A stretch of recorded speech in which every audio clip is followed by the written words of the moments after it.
ஒரு சிறிய ஊரில் ஒரு விதவை தாய் தன் ஒரே மகனை வளர்க்க துன்பப்பட்டாள். அவளுடைய கனவு தன் மகன் வாழ்க்கையில் உயர வேண்டும் என்பது.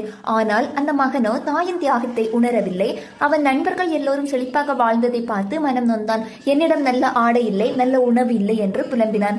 ஆனால் தாய் ஒவ்வொரு முறையும் மெதுவாக சொல்லுவாள், கர்த்தருடைய கிருபை எல்லாவற்றையும் பார்த்து கொள்ளும் மகனே. அவள் தன்னுடைய உடல் பலவீனமாக இருந்தும் மகனுக்காக தன் இரத்தத்தையும் கொடுத்து அவனை படிக்க வைத்தாள். ஆண்டுகள் கடந்தது. மகன் படித்து பெரிய அதிகாரியாக ஆனான். வேலைக்காக வெளியூருக்கு சென்றான்.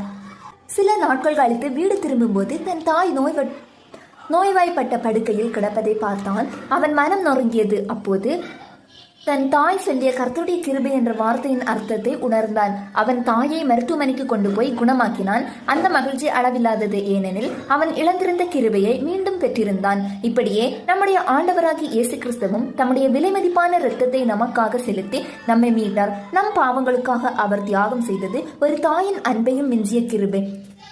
கர்த்தர் இன்று நம்மை நோக்கி சொல்லுகிறார், என் கிருபை உனக்கு போதும்.